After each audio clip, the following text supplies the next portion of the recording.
नमस्कार, सुप्रियाज किचनमध्ये तुमचं स्वागत आहे।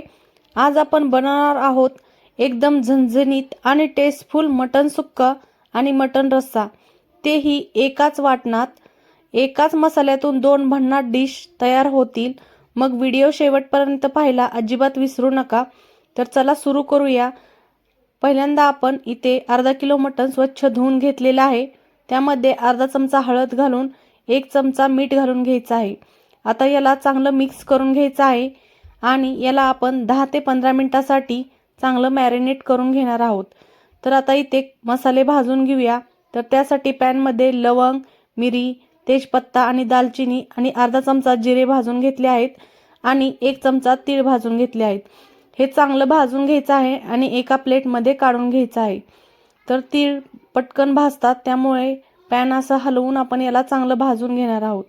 नंतर इथे मी अर्धी वाटी खोबरं कट करून घेतलेलं आहे, तेही आपण भाजून घेणार आहोत। तर खोबऱ्याचा कलर चेंज होईपर्यंत आपण याला भाजून घ्यायचं आहे। तर आता आपण मसाले आणि खोबरं एकत्र वाटून घेणार आहोत। तर पॅन मध्ये आपण आता इथे एक कांदा भाजायला टाकून घ्यायचा आहे। कांदा चांगला गोल्डन कलर होईपर्यंत भाजून घ्यायचा आहे।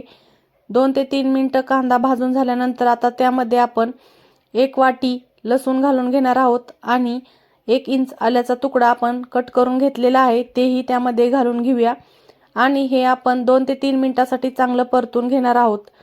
तर 2 ते 3 मिनिटांनी हे चांगलं परतून झालेलं आहे। तर आपण जे वाटण बनवून घेतलं होतं खोबऱ्याचं आणि मसाल्याचं, त्यामध्येच आपण हे घालून घ्यायचं आहे।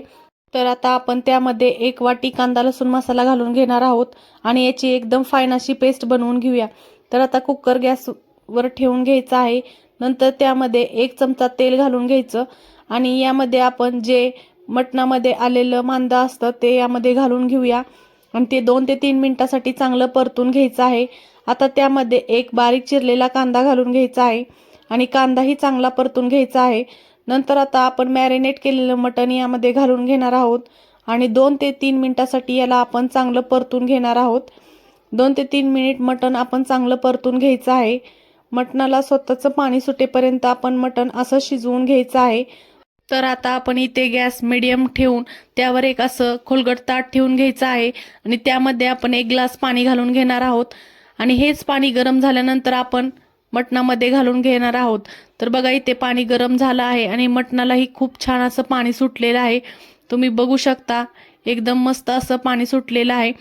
तर आता यामध्ये आपण जे गरम झालेलं पाणी घालून घेऊया आणि नंतर आपण आता कुकरचे टोपण लावून त्याच्या फुल गॅसवर 1 शिट्टी आणि कमी गॅसवर 3 शिट्ट्या अशा प्रकारे शिजवून घेणार आहोत। तर तुम्ही तुमच्या कुकरनुसार किती शिट्ट्या करायच्या ते तुम्ही पाहून घ्या। तर आपलं मटण चांगलं शिजवून झालेलं आहे।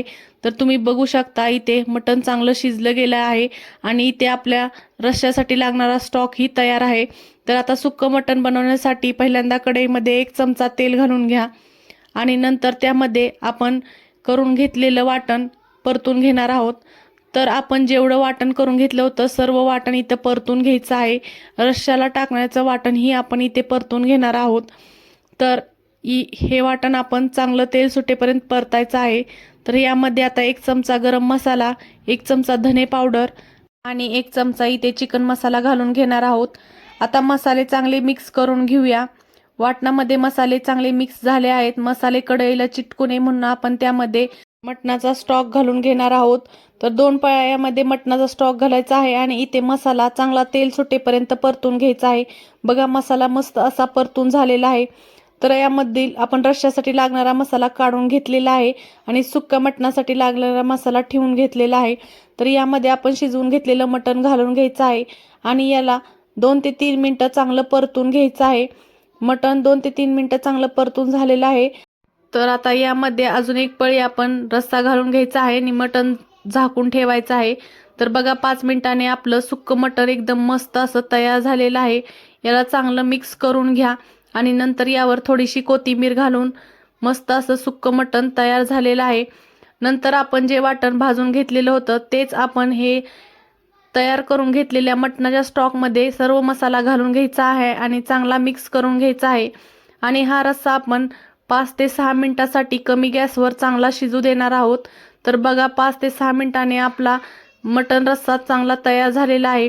गरम गरम भाकरीसोबत किंवा चपातीसोबत किंवा भातासोबत हे मटण सुक्कं आणि मटण रस्सा खायला एकदम भन्नाट लागतं. तर ही रेसिपी तुम्हाला कशी वाटली ही कमेंटमध्ये मला नक्की कळवा आणि सुप्रियाज किचनला सबस्क्राईब करायला विसरू नका. तुम्हाला हा व्हिडिओ आवडला असेल तर तुमच्या फ्रेंड्सबरोबर शेअर करायला विसरू नका.